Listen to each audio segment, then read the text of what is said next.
En 30 minutos, MF Economía e Inversiones y Radio 1000 te traen los principales temas económicos del mundo y de Paraguay con Economía a 1000. Este podcast es presentado por la Bolsa de Valores de Asunción, promoviendo los valores del mercado. Muy buenos días, bienvenidos a una emisión más aquí de Economía 1000, con toda la información, el análisis y también ya una entrevista prevista hoy, iniciando la semana, 1 de septiembre también, el 9º mes del año, ya faltando poco para terminar este ejercicio 2025 y se siguen suscitando temas también en torno a temas económicos. Como es habitual, quien les saluda, Prince Otto, y también ya estoy en compañía de Ada Caballero. ¿Cómo estamos, Ada? ¿Qué tal? Bienvenida. Buen día, Prince. Buen día a la audiencia. ¿Todo bien y vos? Todo en orden, aquí ya listísima, como decía, para empezar una nueva jornada de Economía a 1000. Y para arrancar, tenemos que hacer el ping-poneo de las principales noticias económicas del día. Adelante, compañero. MF Economía e Inversiones presenta las principales noticias económicas de Paraguay y el mundo. En el ámbito internacional, y de acuerdo con Bloomberg en línea, Christine Lagarde, presidenta del Banco Central Europeo, advirtió que la pérdida de independencia de la Reserva Federal representaría un grave peligro para la economía mundial. Manifestó que, aunque Donald Trump ha intensificado sus críticas y presiones hacia la Fed, incluyendo intentos de destituir a la gobernadora Lisa Cook, existen precedentes legales que dificultarían un control directo. Lagarde remarcó que sin autonomía, la estabilidad de la mayor economía del mundo estaría en riesgo, con efectos preocupantes a nivel global. Siempre de acuerdo con Bloomberg en línea, en el plano europeo destacó que el Banco Central Europeo mantiene bajo control la inflación de la eurozona, que se sitúa en torno al 2% en línea con su objetivo. Lagarde aseguró que se tomarán las medidas necesarias para garantizar la estabilidad de precios y todo apunta a que las tasas de interés se mantendrán estables en la próxima reunión. Tras la valoración de julio, en la que se consideraron los riesgos de inflación ampliamente equilibrados, además resaltó que la reducción de la incertidumbre en el comercio entre la Unión Europea y Estados Unidos mejora las perspectivas de crecimiento. ¿Más información? Siguiendo con información de Bloomberg en línea, Japón y Estados Unidos enfrentan tensiones en la aplicación del acuerdo comercial firmado el 22 de julio de 2025, principalmente por el arroz. Washington propuso ampliar las importaciones de este producto e incluso recortar aranceles agrícolas, lo que llevó a la cancelación del viaje del principal negociador japonés. Japón insiste en que el pacto se centra en inversiones por 550.000 millones de dólares en territorio estadounidense y en la reducción de aranceles a los automóviles del 27,5% al 15%, pero no en modificar sus aranceles agrícolas. La Casa Blanca había afirmado que Tokio aumentaría de inmediato las importaciones de arroz estadounidense en un 75%, lo que refleja la discrepancia sobre cómo implementar lo acordado. En 2024, Japón importó 346.000 toneladas métricas de arroz desde Estados Unidos, dentro de un total de 770.000 toneladas libres de aranceles, equivalente al 11% de su demanda interna. Con el incremento previsto, la cuota estadounidense ascendería unas 600.000 toneladas, lo que podría desplazar compras a otros proveedores como Tailandia, Australia y China. No obstante, el ministro de Agricultura japonés aclaró que las importaciones adicionales se mantendrán dentro del límite máximo actual para no afectar a los productos nacionales. Estas diferencias muestran las dificultades de llevar a la práctica los compromisos comerciales entre ambas economías. ¿Y qué está pasando con el cobre? También con Bloomberg en línea. El cobre avanzó en agosto un 3% y se acerca nuevamente al umbral de los $10.000 la tonelada en la Bolsa de Metales de Londres, cotizando el lunes, es decir, hoy, en $9.928 tras un alza intradía del 0,3%. El repunte se sostiene en un dólar debilitado que abarata las materias primas cotizadas en esa moneda en una demanda que se mantiene firme. En Estados Unidos, los futuros del cobre siguen operando con una prima frente a los precios de Londres, mientras que el flujo de metal hacia América continúa estable. El billete verde retrocedió aún más luego de un fallo judicial que declaró ilegales varios de sus aranceles globales en un contexto de expectativas de recorte de los precios en lo que resta del año. Y del cobre ya nos vamos nuevamente al dólar. Y de acuerdo con Reuters, el dólar cayó un 0,22% hasta 97,64 puntos frente a una canasta de monedas, alcanzando un mínimo de 5 semanas en 97.534, su nivel más bajo desde el 28 de julio. En agosto acumuló una pérdida mensual del 2,2% en un contexto de expectativas de recorte de tasas de interés por parte de la Reserva Federal. Los mercados monetarios descuentan con un 90% de probabilidad un ajuste de 25 puntos básicos en septiembre y cerca de 100 puntos básicos de flexibilización hacia el otoño de 2026. Los inversores aguardan con atención el informe de nóminas no agrícolas del próximo viernes, clave para definir la senda monetaria. En los mercados cambiarios, el euro subió 0,32% a $1.171. La libra esterlina avanzó 0,16% a $1.352 y el yen se mantuvo en 147 por dólar, tras una caída mensual del 2,5%. La debilidad del dólar se combina con las tensiones políticas en torno a la independencia de la Reserva Federal y los intentos del presidente Trump de influir en su conducción, mientras en Europa persisten riesgos por la votación en Francia sobre los planes de ajuste presupuestario. Y de lo meramente internacional le vamos aterrizando lo que está pasando en las economías de la región. Y en ese sentido, en Brasil, al igual que en Paraguay, ya se presentó el proyecto de presupuesto para el año 2026. Y de acuerdo con Agencia Brasil, el proyecto del Plan de Gastos 2026 enviado al Congreso el 29 de agosto de 2025 establece una meta de superávit primario de 34,3 mil millones de reales, equivalente al 0,25% del Producto Interno Bruto de ese país. No obstante, al incluir los gastos fuera del marco fiscal, se proyecta un déficit de 23,3 mil millones de reales, es decir, un 0,17% del PIB. Los ingresos netos previstos ascienden a aproximadamente 23% del PIB, mientras que los gastos totales se estiman en 2,6 billones de reales. El cálculo de superávit se ve favorecido por la exclusión de unos componentes como el de precatorios, lo que eleva el resultado primario a 34,5 mil millones de reales, ligeramente superior a la meta oficial. El marco fiscal vigente desde 2023 permite un margen de tolerancia de 0,25 puntos porcentuales del PIB, lo que habilita al gobierno a cerrar un déficit cero sin incumplir el objetivo. Siempre también con Agencia Brasil, durante la presentación, el secretario ejecutivo de Hacienda destacó que la meta es alcanzable, ya que la propuesta no contempla aún el recorte de 19,6 mil millones de reales en beneficios tributarios actualmente en debate en el Congreso. El funcionario también puntualizó que la revisión de los incentivos fiscales ordinarios o complementarios se trabaja en conjunto con el Parlamento, mientras que los de carácter constitucional requerirían una enmienda aprobada por al menos 3/5 de los legisladores.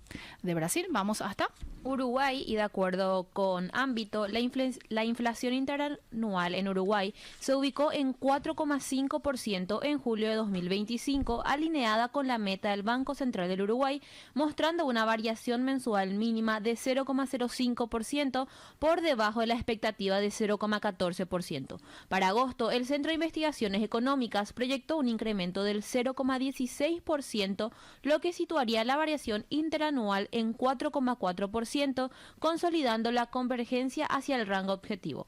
La dinámica estuvo marcada por la baja en los bienes transables, que actuaron como ancla inflacionaria, mientras que los no transables crecieron 0,4% en el mes, manteniéndose en torno al 4,6% interanual.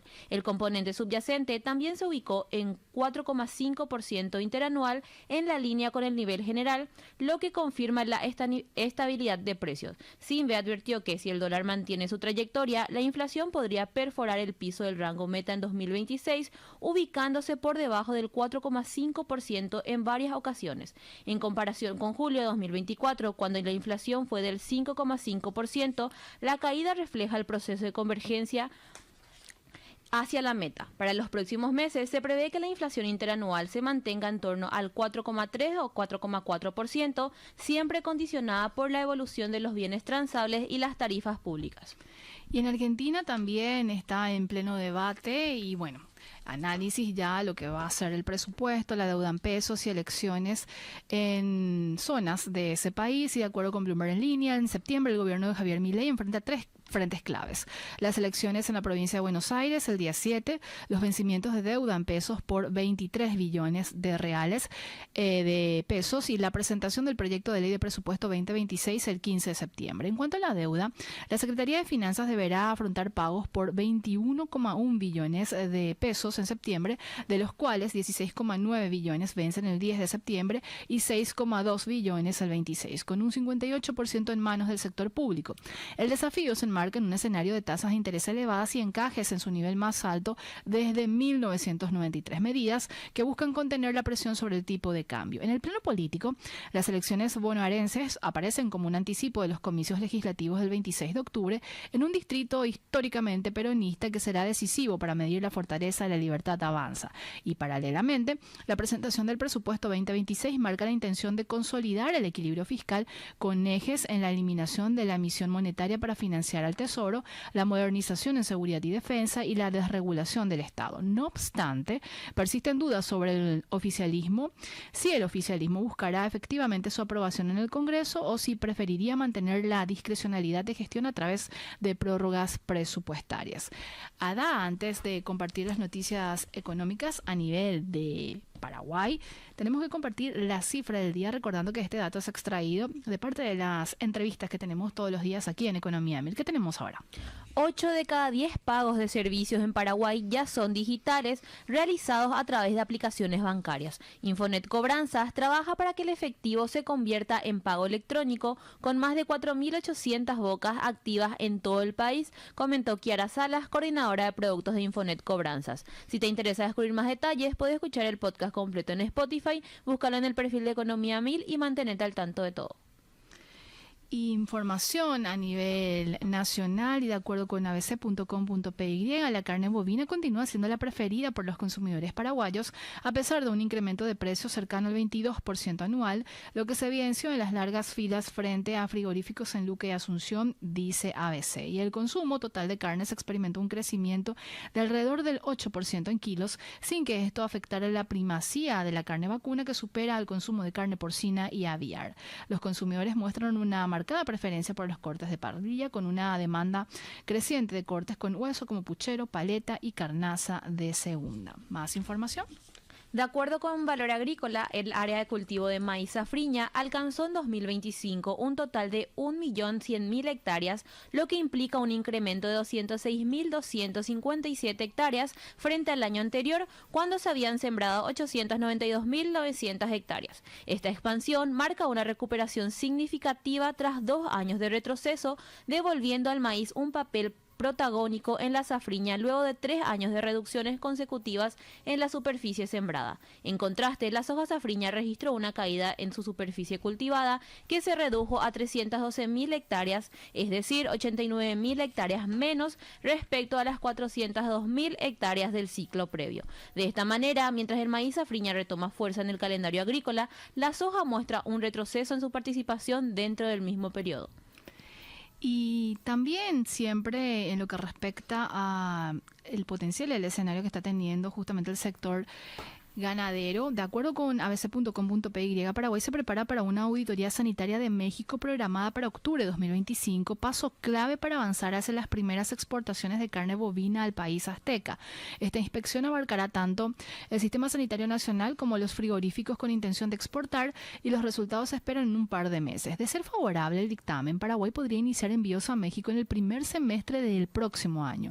Este proceso se enmarca en un impulso sostenido para posicionar la carne paraguaya en mercados internacionales. En 2025 también se realizó una auditoría de Estados Unidos, mercado habilitado desde diciembre de 2023 con resultados exitosos. Y en ese sentido y como destino, Paraguay compite con cortes para hamburguesa y es actualmente el tercer destino en volumen y facturación. Además, el país comparte una cuota especial con otros exportadores en Estados Unidos y se espera que gane espacio frente a competidores como Brasil.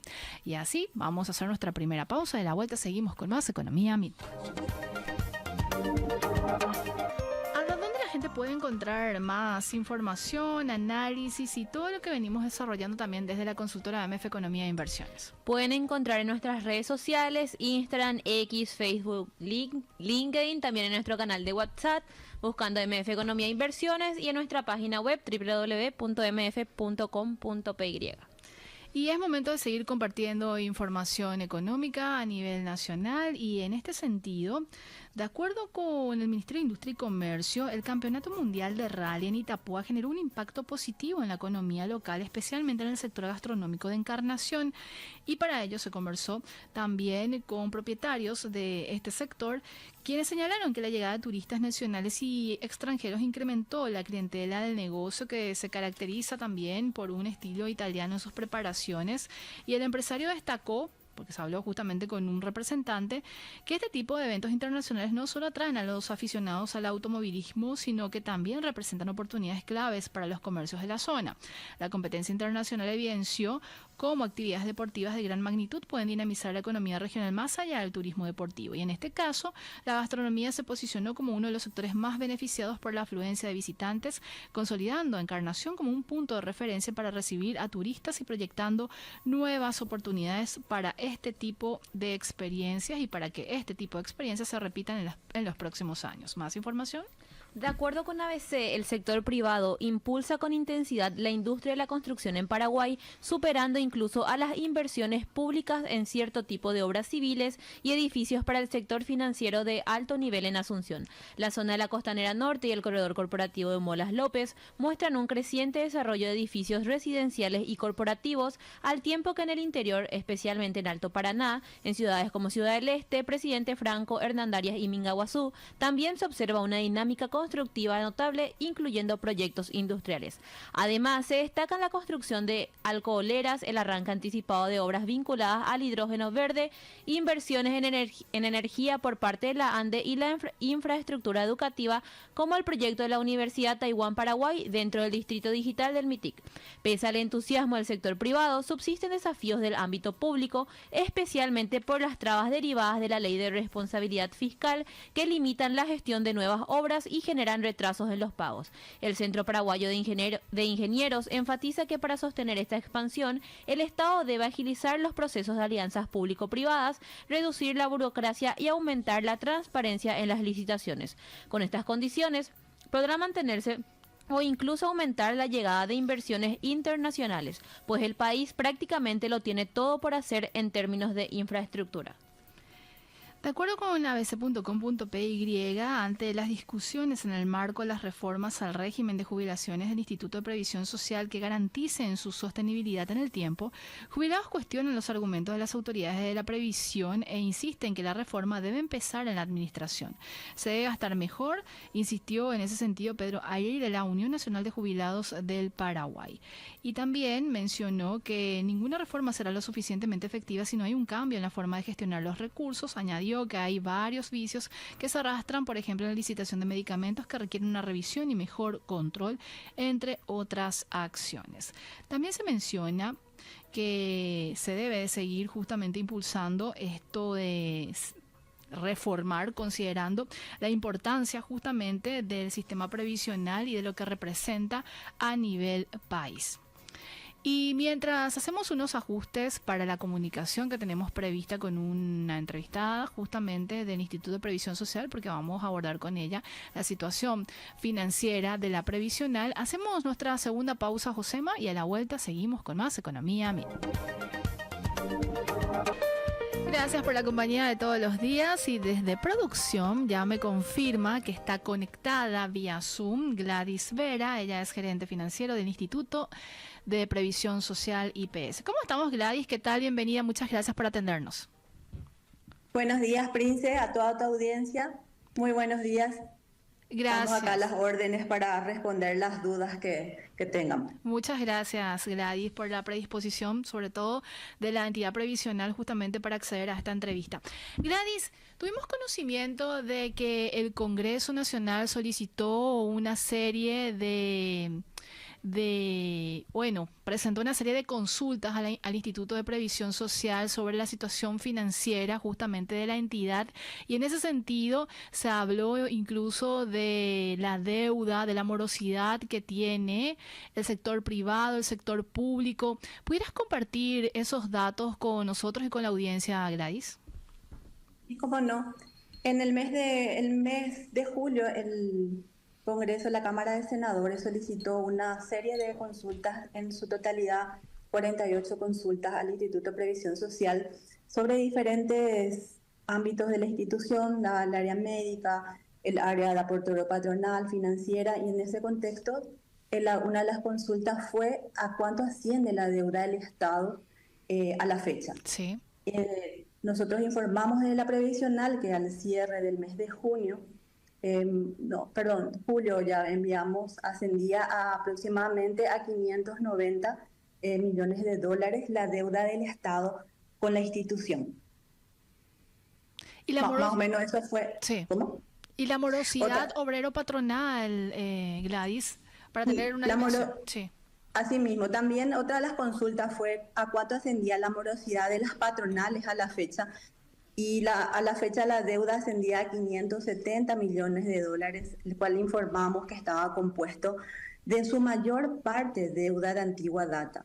Deuda, como ustedes sabrán, la deuda del IPS es una deuda que no prescribe. Cierto. La mayor parte de esta deuda estaba compuesta desde la creación, las deudas desde la creación del instituto al 2019, eso representaba el 85% de la deuda. Lo que refería a partir del 2020 al 2024 era un porcentaje del 13%, y lo que refería al periodo actual, el periodo 20 y 25, era un 2% en cuanto al total de esta deuda. Lo que es de antigua data, como te indiqué, ¿verdad? Desde la creación del IPS al 2019, son aproximadamente 486 millones de dólares, de cual la institución ya ha iniciado varias acciones de forma a incentivar a las patronales a ponerse al día, ¿verdad? Como te dije, la deuda no prescribe porque está ligada a un beneficio a largo plazo, que es la jubilación de los asegurados. Así es. Entonces, una de las acciones importantes que se tomó fue de emitir varias actualizaciones, vamos a decirle, exoneraciones de multa en pago al contado, y también exoneraciones del 50% para aquellos que fraccionaban la deuda, de forma a incentivar que estos puedan acercarse y ponerse al día, porque lo que más manifiestan es que la deuda se acumuló tanto tiempo que no pueden, vamos a decir, cancelarlo de una sola vez. Entonces le ofrecemos varias opciones de financiamiento, y como te dije, incluso exoneraciones de deuda. El último lo terminamos el día de ayer, fue el 31 de agosto, una promoción que era el 100% de exoneración de mora sobre los pagos al contado, pero solamente siempre enfocado a las deudas de antigua data, no las del periodo. ¿Y cómo ha sido la recepción en ese sentido, Gladys? ¿Finalmente la patronal, o de acuerdo a las estadísticas también que manejan, tomaron estos beneficios? ¿Cómo vieron también la dinámica en ese sentido? Bastante positivas, muchos se acercaron a consultar, tratamos de promocionar lo más posible para que ellos puedan estar al tanto. Enviamos por medio de correos, mensajes, informándoles de esta ventaja, que era por tiempo limitado de un mes. Sí vimos un importante incremento en los ingresos en lo que refiere a este mes. En julio pasado cerramos una recaudación de 925 mil millones. Al día de ayer cerramos una recaudación de 960 mil millones. Pudimos ver un incremento importante, una recepción muy favorable por parte de las patronales, que hacen esa gestión por medio del sistema, ¿verdad? Y ahora estamos viendo un poquito, sacando los números finos de cuánto fue el incremento en ese concepto. ¿De cuántas patronales estamos hablando que están en esta situación, Gladys? Y sobre todo, si tuviéramos que ponerle también como una suerte de ranking de los sectores económicos que están en esta situación, como los más en situación de irregularidad, por decirlo así, o dentro de la lista de morosos.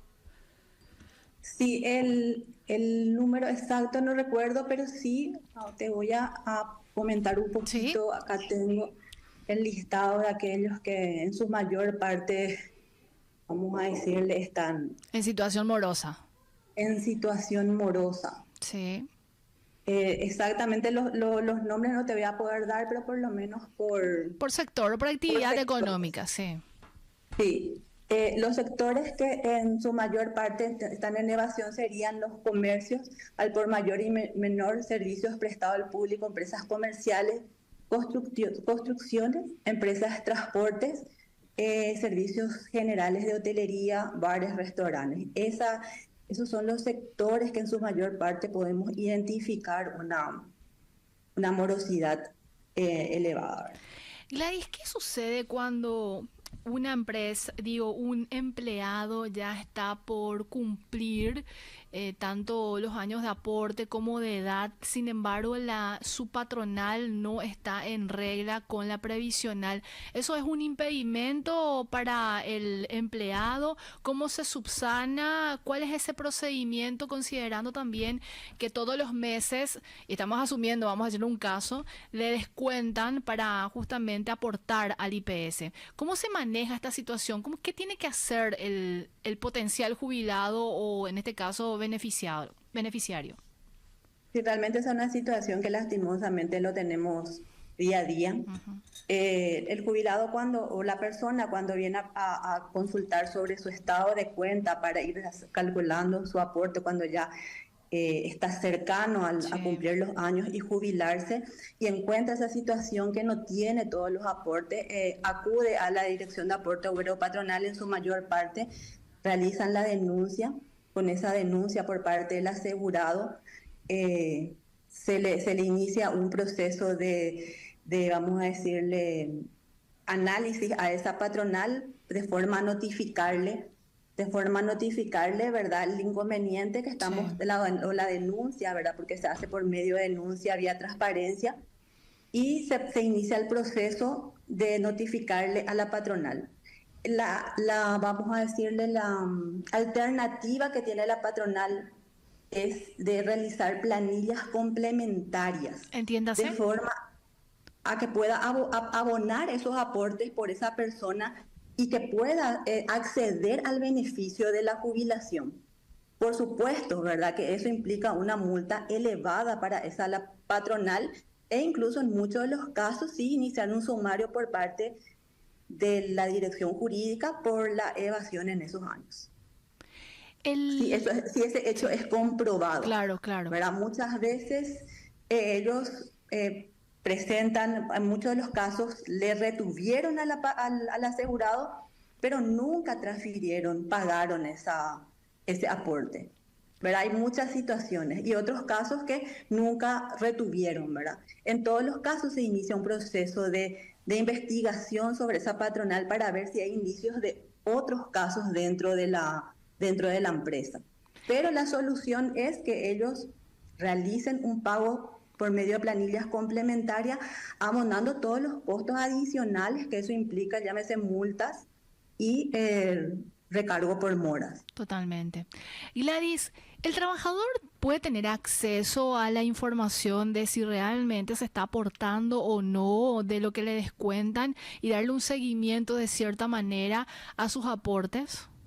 Sí, así mismo es. Por medio de nuestra web hay un lugar donde uno solicita su usuario de Mi IPS, Sí. donde uno puede acceder a todos sus aportes al día.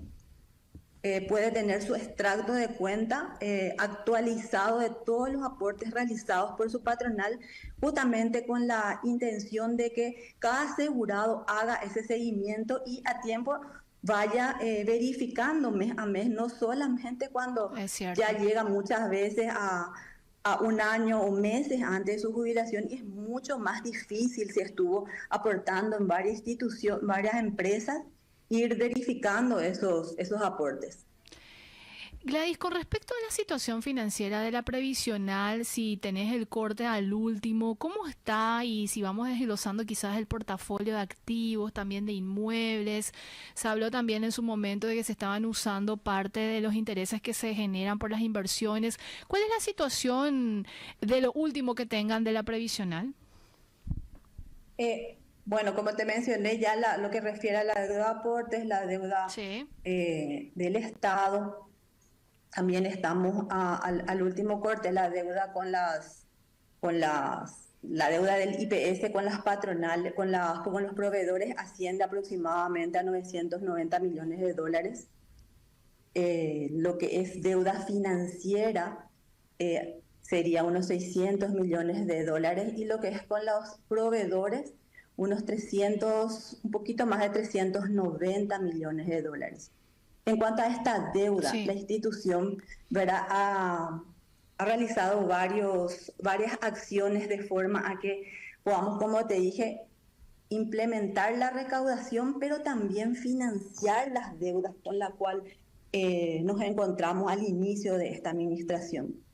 Se evaluaron varias situaciones y algo que nos ayudó bastante fue la promulgación de la Ley 7446 de diciembre del 2024, donde se dispone que parte de las transferencias que el Instituto de Previsión Social hace a los programas de CENEPA y SNPP, que representan un 2.5 sobre nuestros ingresos, vaya quedando a la previsional en forma gradual.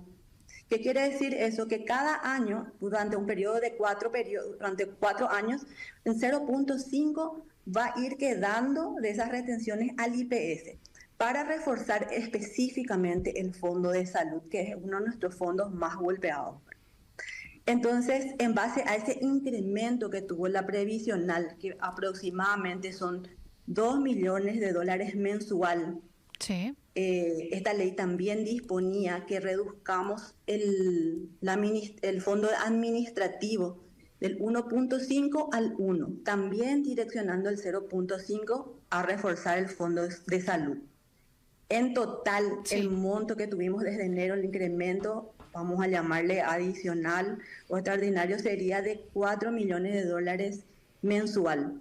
Lo que hicimos es analizar, ¿verdad?, la forma que podamos nosotros adecuar nuestros pasivos con ese dinero y ir financiando la deuda que teníamos con las firmas proveedoras, de manera a que no dejar sin provisión de medicamentos e insumos a nuestros asegurados, y también seguir proveyendo, seguir comprando, porque esa es una realidad, ¿verdad?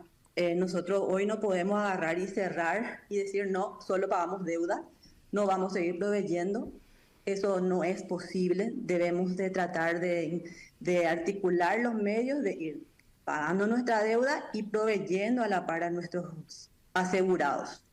Por parte de esa... Sí. No, termina nomás. Adelante.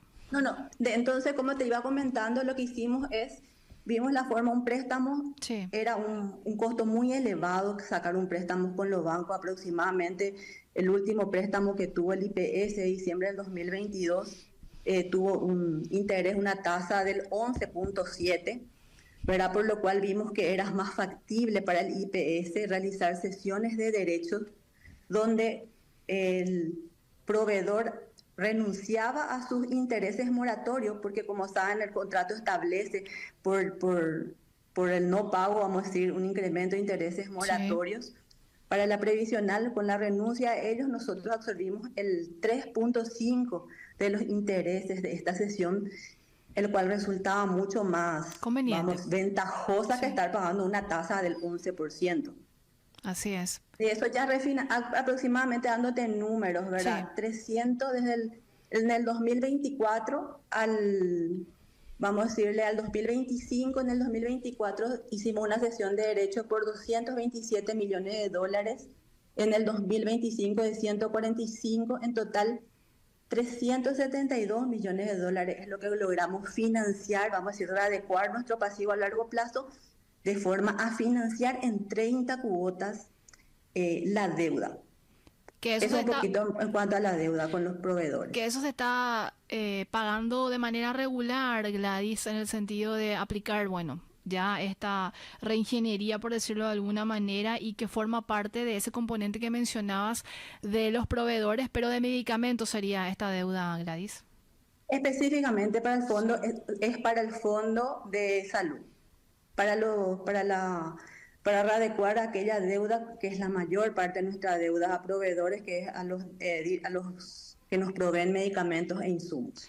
Con respecto a la deuda de la estatal del Estado, Gladys, ¿de dónde se origina y hay alguna alternativa de que se pongan relativamente al día con esa deuda? Porque tengo entendido también que en un momento hubo un desembolso, y corregime, de unos 100 millones de dólares por parte del Estado al IPS. Sí, como te mencioné hoy, Sí. o sea, la deuda se origina de nuestra Carta Orgánica de la creación del IPS, donde establece que el aporte del Estado, que iba a ser, sería del 1.5, Sí. o sea, estaría compuesta los aportes del porcentaje que aporta la patronal, el porcentaje que aporta el asegurado y el porcentaje de aporte al Estado, de forma a cubrir, ¿verdad?, todas las necesidades de los servicios que otorga el Instituto de Previsión Social. Se calcula, sería el aporte del Estado al 1.5 sobre el salario imponible de cada trabajador. Entonces, desde la creación del IPS se fue, vamos a decir, acumulando esa deuda que hoy asciende al último cierre, que sería de julio, porque todavía agosto estamos en un proceso de cierre, sería de 660 millones de dólares. ¿Y no hubo una mesa de tratar de ir viendo posibilidades de pago de parte de esta deuda, Gladys? Sí, se habló de eso, Sí. de entablar una mesa. Realmente había dos pedidos importantes por parte del Instituto de Previsión Social. Uno de ellos fue el 2.5, como te mencioné, ya no tengamos que transferir a los programas de CENEPA y SNPP, sino que ya queden para reforzar el Fondo de Salud. Esto fue gestionado con el equipo del Ministerio de Economía, la Presidencia de la República y el equipo técnico del IPS, por el cual, gracias a Dios, hoy contamos ya con esa, si no es bien de una sola vez, sino en forma gradual, ya contamos con un ingreso importante. Ese fue uno de los pedidos que el Instituto de Previsión hizo, con el que hoy ya tenemos una respuesta favorable, ¿verdad? Nuestro segundo pedido fue lo de la deuda del Estado, que como bien dijiste, en algún momento hubo una amortización en época de pandemia, pero realmente esa amortización fue para que el IPS pudiera cubrir los subsidios por ese temporal de trabajo. Recuerdo. ¿Verdad? Entonces, este era un concepto el cual el IPS no cubría, vamos a decirle. Pero en forma excepcional la ley, ¿verdad?, establecía que sí, el IPS durante pandemia debía cubrir o subsidiar a esos empleados durante la pandemia. Esa transferencia fue en concepto del aporte obrero patronal de la deuda del Estado.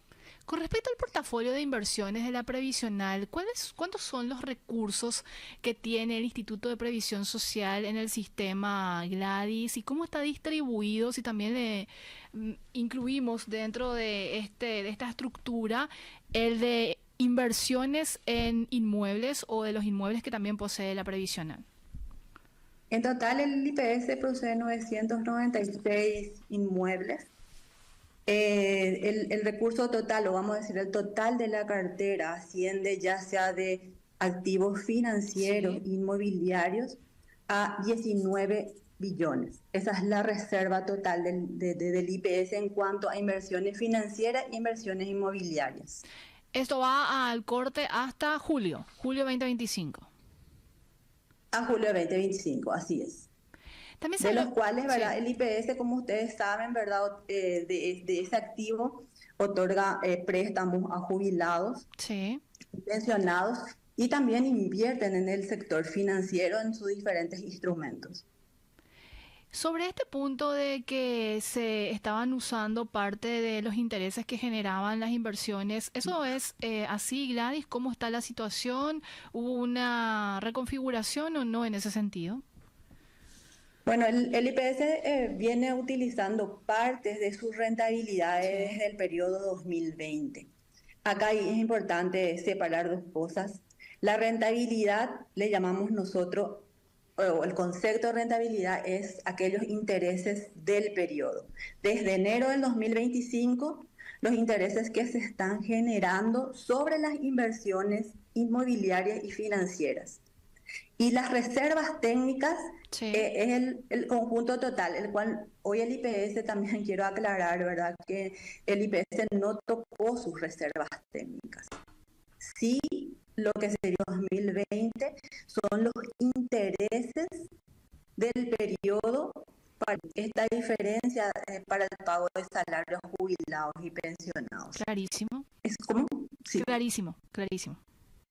Este incremento, diferencia de que empecemos a utilizar la rentabilidad para pago, porque los ingresos corrientes de aporte obrero patronal ya cubrían los pagos mensuales, se dio a razón de algunas decisiones que se tomaron también a partir de enero del 2020, donde se realizaron incrementos al salario al haber mínimo jubilatorio.